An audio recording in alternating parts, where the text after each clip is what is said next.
दोस्तों रात के तकरीबन 10 बजे के आसपास पवन कुमार नाम का व्यक्ति होता है जो कि अपने ससुराल में अपने कमरे में लेटा हुआ रहता है। उस समय जो पवन कुमार रहता है काफ़ी नशे की हालात में रहता है क्योंकि उसने बहुत ही ज़्यादा शराब पी रखी थी। अब दोस्तों जैसे ही वो अपने कमरे में अपने बेड पर लेटा हुआ रहता है वो किसी के ख्यालों में खोया हुआ रहता है। तभी उसके कानों में कुछ अजीब सी आवाज़ें सुनाई देती है। जैसे ही वो गौर करता है तभी वो महसूस करता है कि दरअसल पायल की छम छम की आवाज़ें उसके कानों तक आ रही होती है। अब जैसे ही वो अपने बेड से उठता है और अपने कमरे का जो दरवाज़ा खोलता है वैसे वो दंग रह जाता है क्योंकि उसकी जो सास रहती है दरअसल जिसका नाम गायत्री देवी होता है। अब गायत्री देवी अपने दामाद के कमरे के मेन दरवाजे पर खड़ी रहती है। दोस्तों ये जो गायत्री देवी नाम की महिला रहती है दरअसल आज इसने पारदर्शी कपड़े पहन रखे थे जिसमें वो बेहद ही खूबसूरत लग रही थी। अब जैसी पवन कुमार अपनी सास को इस हालात में देखती है वो अंदर से बेहद ही अचंभित हो जाता है। जिसके बाद अब यहाँ जो गायत्री देवी रहती है अपने दामाद पवन कुमार से कहने लगती है कि दरअसल आज घर में हम दोनों अकेले हैं, क्यों ना इस अकेलेपन का फायदा उठाया जाए। दोस्तों जिसके बाद यहाँ जो पवन कुमार होता है अपनी सास की इस खूबसूरती और इस हालात में देखकर वो भी बेहद खुश हो जाता है। ऊपर से जो इसकी सास गायत्री देवी रहती है वो अपने दामाद पवन कुमार को पहले ही हरी झंडी दे चुकी थी। जिसके बाद अब पवन कुमार अपनी इस सास को गोद में उठाता है और अपने कमरे के अंदर अपने बेड पर लाकर लिटा देता है और फिर अपने कमरे का दरवाज़ा अंदर से बंद कर देता है। दोस्तों जिसके बाद यहाँ पर जो सास गायत्री देवी होती है और ये जो यहाँ दामाद पवन कुमार होता है इन दोनों के बीच उस पूरी रात आगे क्या क्या होती है ये सब कुछ जानेंगे हम इस कहानी में। और दोस्तों आखिरी में हम ये भी जानेंगे कि आखिर इस पवन कुमार का जो पत्नी यानी कि इस गायत्री देवी की जो बेटी रहती है, जब गायत्री देवी की बेटी को इस गायत्री देवी और इसका जो दामाद पवन कुमार के बीच जो गलत रिश्ते रहते हैं इसके बारे में जब उसे पता चलती है तो घर में ऐसा कौन सा भूचाल आता है। तो दोस्तों बस कहानी में आप हमारे साथ अंत तक जरूर बने रहे। दोस्तों आप यकीन माने जब आप पूरी कहानी सुनेंगे तो आपको भी इस कहानी से एक बहुत बड़ी सीख मिलने वाली है। इस कहानी की शुरुआत करने से पहले बस आपसे हमारी वही रिक्वेस्ट है कि अगर आप हमारे चैनल पर पहली बार आए हैं तो चैनल को जरूर सब्सक्राइब कर दें और वाकई ये वीडियो आपको इंटरेस्टिंग लगे तो इस वीडियो को जितना हो सके लाइक एवं शेयर कर दें। दोस्तों आज की हमारी सच्ची कहानी की शुरुआत होती है उत्तर प्रदेश के कानपुर शहर से और उसी उत्तर प्रदेश के कानपुर शहर में एक बस्ती लगती है। इस बस्ती का नाम होता है गुरुग्राम बस्ती। दोस्तों उसी गुरुग्राम बस्ती की रहने वाली एक 42 वर्षीय महिला जिसका कि नाम गायत्री देवी होता है। दरअसल ये महिला कहने के लिए तो 42 साल की होती है बट ये अपने आप को इतना मेंटेन रखती है कि उसकी उम्र महज 30 साल के आसपास ही लग रही होती है। इस गायत्री देवी की अपनी एक इकलौती बेटी होती है जिसका नाम सपना होता है। दरअसल इस गायत्री देवी का जो पति रहता है तकरीबन 8 साल पहले इस दुनिया को छोड़कर चला गया रहता है। इधर गायत्री देवी अपनी बेटी सपना की शादी पिछले ही साल की हुई रहती है। अब गायत्री देवी चूंकि अपने पति के जाने के बाद जो भी कारोबार रहता है वो खुद ही संभालते रहती है। उसके मन में पहले से अरमान होते हैं दरअसल मैं अपनी बेटी सपना की जब शादी करूंगी तो जो होने वाला दामाद होगा दरअसल वो घर जमाई बनकर ही हमारे जो पति का यानी कि हमारा जो कारोबार है उसे संभाले। लेकिन दोस्तों इस बात के लिए सपना राजी नहीं होती है।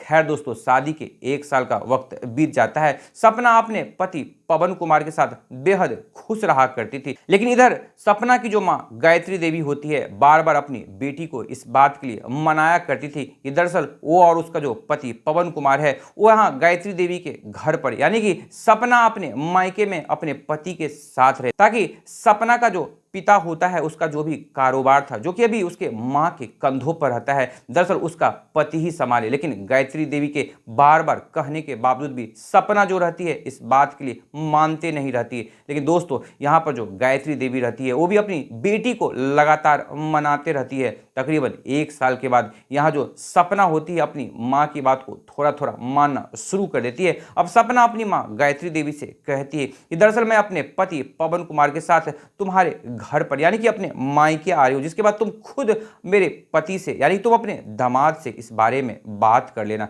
दोस्तों जिसके बाद यहाँ जो सपना होती है अपने पति से ये जिक्र करती है कि दरअसल मैं मायके जाना चाहती हूँ, दरअसल मैं अपने माँ के साथ बैठकर कुछ बातचीत करना चाहती हूँ और दरअसल मेरी माँ जो है वो आपके साथ भी कुछ बातचीत करना चाहती है। दोस्तों यहाँ जो पवन कुमार रहता है, जो भी अपना काम किया करता था वहां से वो 4 दिनों का छुट्टी ले लेता है, जिसके बाद वो अपनी पत्नी यानी कि सपना के साथ सीधे अपने ससुराल पहुंच जाता है। अब जैसे वो अपने ससुराल पहुंचता है, अब जैसी सपना अपने मायके पहुंचती है, दरअसल सपना का अगले ही दिन उसका जन्मदिन होता है। अब यहाँ पर सपना अपने माँ गायत्री देवी से कहने लगती है कि दरअसल मैं अपनी जितनी भी हमारी सहेलियां हैं उसे अपने जन्मदिन के मौके पर बुलाना चाह रही हूँ। जिसके बाद गायत्री देवी जो होती है अपनी बेटी सपना का बात मानकर उसे इस बात के लिए इजाज़त दे देती है और अपनी बेटी के जन्मदिन के उपलक्ष्य पर एक बड़ी सी पार्टी रखती है। दोस्तों अब अगली शाम 7 बजे के आसपास सपना की जो भी सहेली रहती है धीरे धीरे उसके जन्मदिन के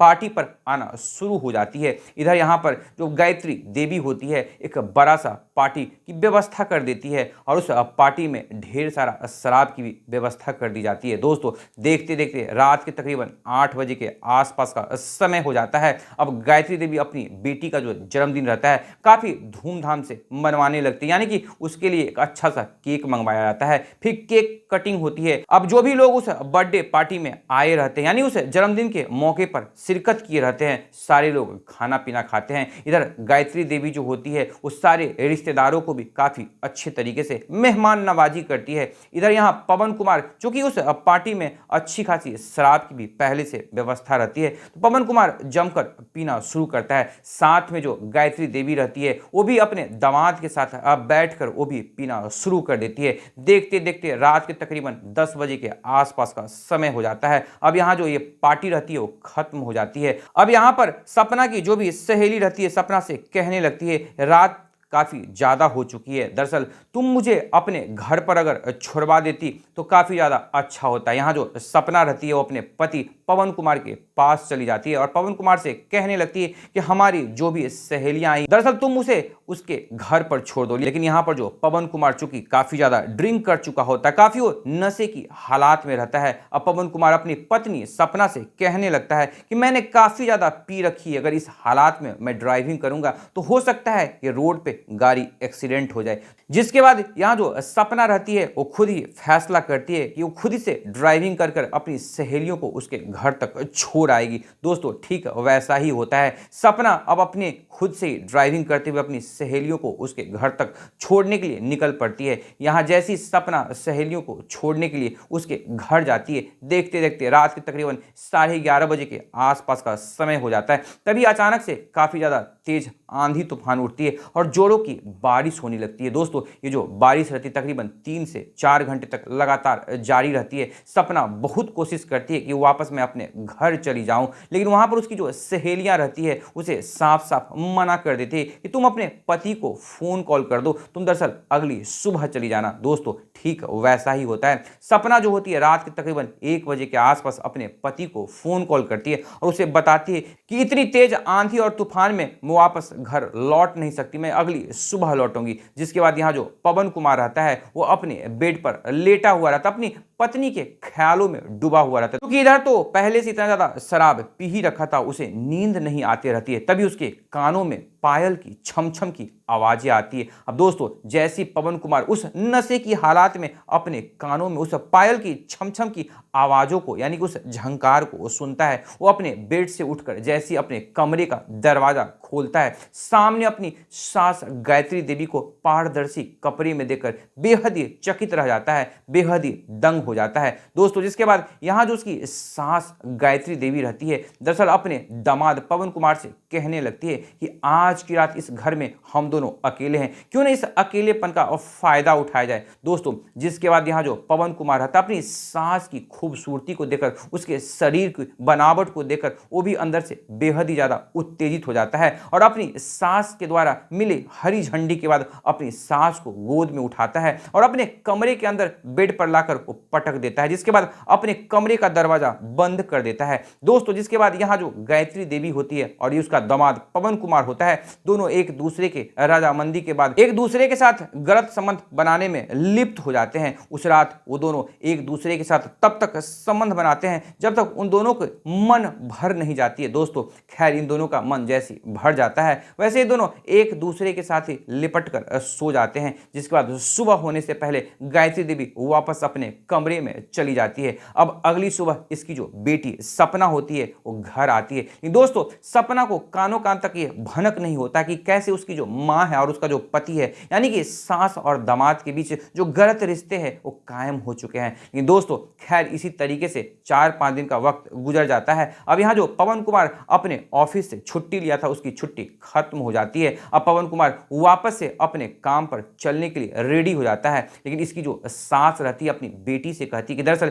1 से 2 दिन और तुम यहाँ रह जाओ, मुझे काफी ज्यादा अच्छा लगेगा। दोस्तों अपनी माँ की जिद के आगे यहाँ जो सपना होती है अपने पति पवन कुमार को दरअसल मनाने लगती है कि 1 से 2 दिन और यहाँ ठहर जाओ। दरअसल माँ की यही इच्छा है। दोस्तों यहाँ जो पवन कुमार रहता है वो भी मन ही मन सोचता है कि काश 1 से 2 दिन के अंदर कहीं फिर से मुझे अपनी सास के साथ वही रिश्ते कायम करने का मौका मिल जाएगा तो मेरे लिए कितना अच्छा होगा। दोस्तों जिसके बाद यहाँ जो पवन कुमार होता है वो भी वहाँ रुकने के लिए तैयार हो जाता है। फिर दोस्तों अब अगली रात के तकरीबन 10 बजे के आसपास घर में सारे लोग यानी कि वो जो गायत्री देवी होती है उसका जो दामाद पवन कुमार होता है और उसकी जो बेटी सपना रहती है, तीनों लोग खाना खाते हैं। यहाँ पर सपना अपने पति पवन कुमार के साथ अपने बेडरूम में सोने के लिए चली जाती है और गायत्री देवी अपने कमरे में सोने के लिए चली जाती है। लेकिन इधर तो गायत्री देवी को भी नींद नहीं आ रही थी आती रहती है और यहाँ जो पवन कुमार रहता है वो भी सोचता है कि अगले ही दिन तो वापस मुझे यहाँ से जाना है, क्यों ना आज की रात अगर मेरी सास से मुलाकात हो जाए तो फिर से मैं वही रिश्ते कायम करूंगा जिस रिश्ते में मुझे इतना ज्यादा सुकून मिला था। दोस्तों यहाँ जो गायत्री देवी रहती है वो भी सोचते रहती है कि अगली सुबह तो मेरा दामाद यहाँ से चला जाएगा, फिर जो मुझे वो सुकून मिली थी, मुझे वो जो संतुष्टि मिली थी दोबारा कब मिल पाएगी। दोनों अब एक दूसरे से मिलने के लिए बेहद ही ज्यादा अंदर से उत्तेजित हो जाता है। दोस्तों जिसके बाद यहाँ जो सपना होती है वो गहरी नींद में चली जाती है। देखते ही देखते रात के 12 बजे के आसपास का समय हो जाता है। अब जो पवन कुमार होता है वो चुपके से अपने कमरे से दबे पांव निकलता है और अपनी सास गायत्री देवी के कमरे में पहुंच जाता है। लेकिन गायत्री देवी के मन में डर हो जाता है कहीं मेरी बेटी सपना का नींद खुल जाएगा तो लेने के देने पड़ जाएंगे। यहाँ जो गायत्री देवी होती है वो कहती है नहीं आज जाने दो, फिर तुम वापस कभी हमारे घर आना तो फिर हम दोनों एक दूसरे के साथ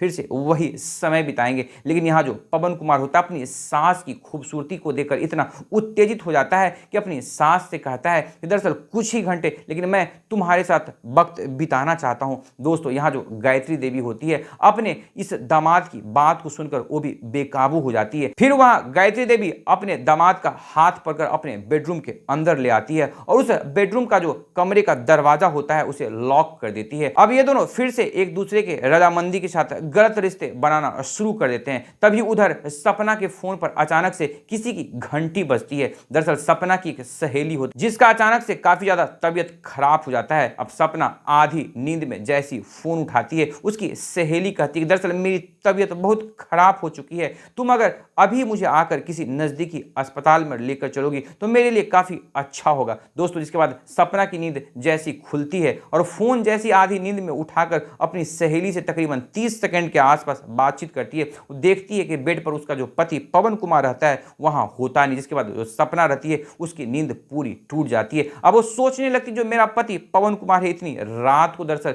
बेड से कहां जा सकता है। जिसके बाद सपना अब अपने कमरे से निकलती है। ठीक बाजू वाले कमरे में उसकी मां का कमरा होता है। अब जैसे उस कमरे के आसपास पहुंचती है उसके कानों में अजीब अजीब सी आवाजें आना शुरू हो जाती है। अब जैसे अपने मां के कमरे के खिड़की के सहारे अंदर झांक कर वो देखती है तो उसके पैरों तले जमीन खिसक जाती है। अब यहां पर सपना देखती है कैसे जो उसका पति पवन कुमार रहता है उसकी मां के साथ गलत रिश्ते कायम करने में वो लीन रहता है। जिसके बाद यहाँ जो सपना रहती है वो अपना आपा खो देती है। अब अपनी मां को बाहर से गाली देना शुरू कर देती है, अपने पति को भी बहुत ज्यादा गाली देना शुरू कर देती है और तुरंत ही वहां की नजदीकी पुलिस स्टेशन में फोन कॉल कर देती है। अब देखते देखते तकरीबन 1 घंटे के अंदर वहां की जो नजदीकी पुलिस स्टेशन में जो भी पुलिस वाले रहते हैं उस जगह पर पहुंच जाते हैं, जिसके बाद वहां के जो पुलिस वाले होते हैं इस गायत्री देवी और उसका जो दामाद पवन कुमार होता है दोनों को अपने हिरासत में ले लेते हैं। उससे जिसके बाद काफी गहन पूछताछ की जाती है, उस पर काफी ज्यादा सख्ती दिखाई जाती है, जिसके बाद ये दोनों तोते की तरह बोलना शुरू कर देते हैं। ये दोनों अपना गुनाह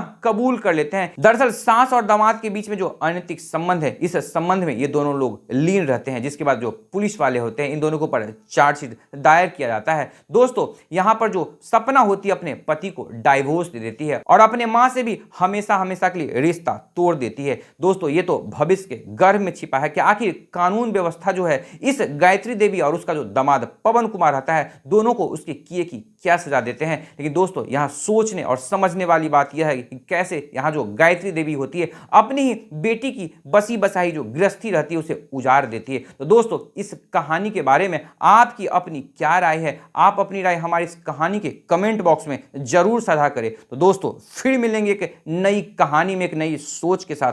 तब तक आप अपना ख्याल रखें, अपनों का ख्याल रखें, हर संभव दूसरों की जरूर मदद करें, क्योंकि यकीन माने आज आप किसी की मदद करेंगे तो कल को आपके लिए भी कोई ना कोई जरूर खड़ा होगा। तब तक सतर्क रहें, सुरक्षित रहें। जय हिंद, जय भारत।